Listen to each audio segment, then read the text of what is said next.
السلام عليكم، عاملين ايه؟ طبعا احنا غايبين بقالنا كتير، واخر فيديو نزلناه على القناة كان من 9 شهور، الا اننا هنرجع ننزل فيديوهات تاني وان شاء الله نستمر المرة دي. في فيديو النهارده هنتكلم ونحلل فيلم A Beautiful Mind بطولة الأوسكاري راسل كرو وجينيفر كولني وإخراج رون هاورد. الفيلم بيحكي عن قصة عالم الرياضيات العبقري جون ناش، وإزاي قدر إنه يواجه مرض زي الفصام في حياته، وإزاي ده اتجسد في الفيلم. الفيلم زي ما قلنا بيحكي عن عالم رياضيات عبقري اسمه جون ناش. اتولد سنة 1928 في ولاية فيرجينيا. عنده طريقة تفكير مختلفة عن أي حد حواليه من أول ما بيبدأ مشواره في الجامعة، وبيحلم إنه يعمل اكتشاف علمي ونظرية عبقرية. مع الوقت بيبدأ يشتغل على أبحاثه ويدخل في مهام سرية غامضة، لكن حياته بتاخد منعطف غريب بيخليه يواجه تحديات عقلية ونفسية غير متوقعة. القصة كلها عن صراع النفس ما بين العبقرية والواقع، وإزاي الإنسان ممكن يتغلب على أصعب الحروب اللي بتحصل جوه دماغه.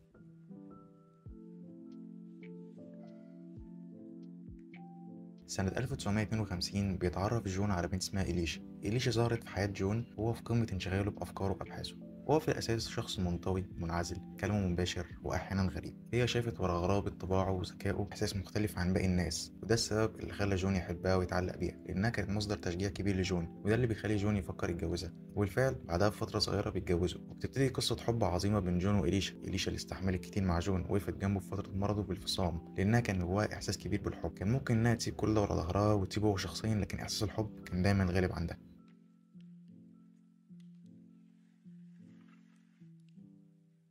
الفيلم بيسأل سؤال بسيط وعميق: لو عقلك اللي هو أقوى حاجة عندك وهو نفسه مصدر خطر عليك، هتتمسك بإيه؟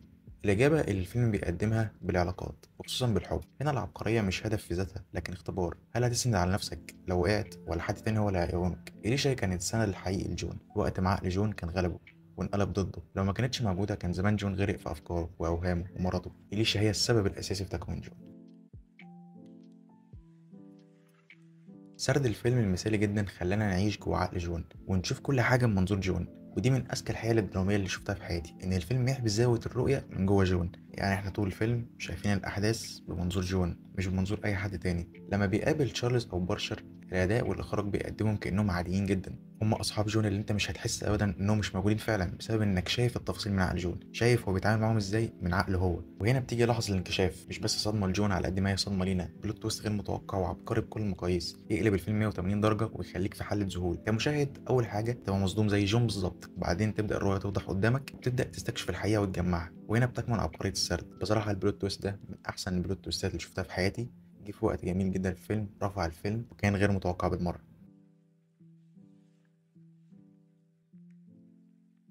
هل تعتقد ان الشخصيات اللي ظهرت في خيال جون جت صدفة؟ انا ما اعتقدش. اكيد كل شخصية ظهرت لجون في خياله فهي ظهرت عشان تملى فراغ جواه، فراغ كان مفقود جوه جون. مثلا يعني اول شخصية خيالية بيشوفها جون هي تشارلز صديقه. جون كان شخص منعزل عن العالم، كان من نواقصه انه يبقى عنده شخصية تكسر الحاجز ده. خياله صدر له تشارلز، الشخصية اللي بيبدأ جون يتأقلم معاها ويكون صداقة بتخليك كل اللي جواه، صداقة مريحة تخلي جون عارف يتكلم وعارف يتعامل مع العالم.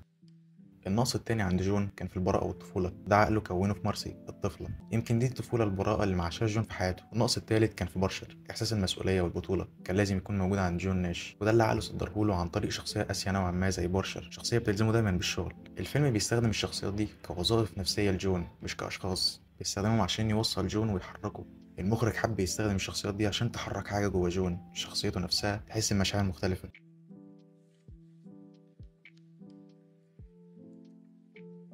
ازاي المخرج ترجم الفصال في الفيلم؟ رون هاورد مخرج الفيلم ورالنا مشاهد الوهم اللي كنا بنعيشها مع جون، مشاهد هادية دافئة جميلة مليانة طاقة إيجابية، فيها صداقة، فيها حنان، فيها حاجات كانت مفقودة عند جون، بعيدة تماما عن إنك تتخيل إن دي كانت وهم. بيخليك تعيش تجربة جميلة جوه عقل جون. كل ده بيبدأ يتغير لما جون يبدأ يشوف الحياة كاملة. حركات الكاميرا بتتغير، حتى الألوان. من احلى المشاهد بصراحه اللي شفتها هو مشهد جون لما شاف قدامه برشر بيأمره بقتل إليشا. حركات الكاميرا والمونتاج مع المطره مع تمثيل عبقري من راسل كرو وجينيفر كونلي طلع مشهد أيقوني عن نفسي حبيته، وكان مشهد محوري في الفيلم. ساعتها أدرك جون إنه فعلا مريض ومضطر يواجه عقله. أدرك جون بالكامل إن عقله انقلب ضده، عقله هو أول خطر عليه.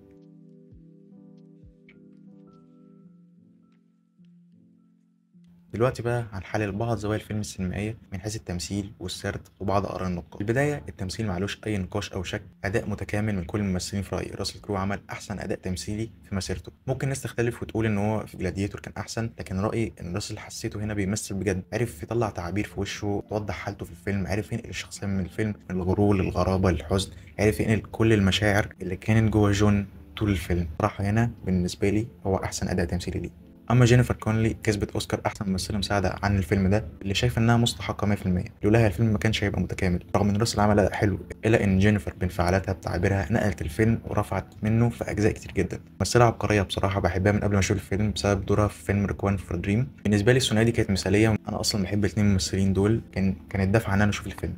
ممثلين تانيين زي ايد هاريس كريستوفر بلامر كانوا مفيدين جدا للاحداث وعملوا الاداء المطلوب منهم.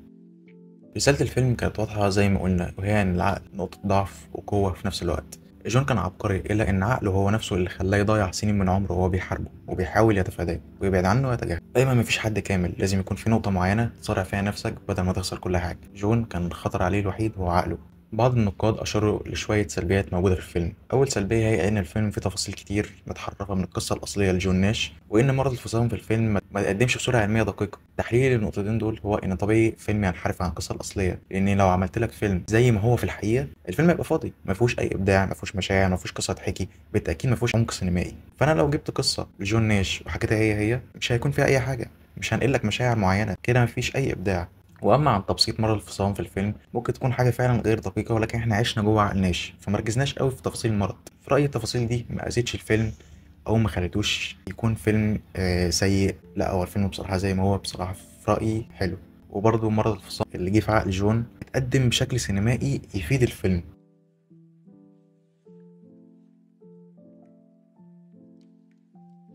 بنشوف جون ناش بعد سنين من الصراع مع الفصام قدر يتعايش مع الهلاوس بدل ما يحاول يتخلص منها بشكل تام. بتعدي الأحداث وبنوصل للحظات المصيرية في حياة جون، وهي وصوله لحلمه اللي كان يعتبر ودعه، وهو الترشح لجائزة نوبل. دي المشاهد الجميلة اللي شفتها هي دخول ناش قاعة العلماء، الناس اللي بتحط قلمها على ترابيزته، ونظرته لنفسه هي نظرة فخر بعد ما كان حاسس نفسه إن هو خلاص ودع حلمه. ناش بيفوز بجائزة نوبل بنظرية الألعاب اللي عملها هو في الجامعة، وبيلقي خطاب شاعري جميل وبيشكر فيه صديقة رحلته والدعم الأول ليه إليشا.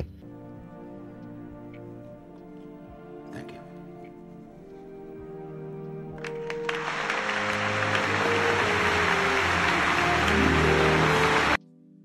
النهاية بالتكريم والتسقيف والموسيقى والإحساس بالمشاعر الجميلة، كل دي حاجات اتعملت عشان تقربك أنت كمشاهد بعد ما عشت قصة ناش اللي كان معظمها بؤس ووهم.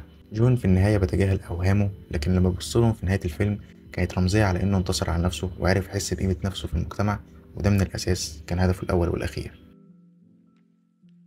وبكده نكون وصلنا لنهاية الفيديو. لو وصلت لحد هنا فشكرا ليك. ما تنساش تقولي رأيك في الفيديو ورأيك في الفيلم عموما، وقولي لي لو في فيلم أو سلسلة أو أفكار احنا محتاجين نعملها، قولوا لي عشان نستمر في المحتوى. لو عجبك الفيديو ما تنسوش تعملوا لايك وسبسكرايب في القناة. قولوا لي تقييمكم للفيلم برضه في الكومنتات. وبس كده، سلام.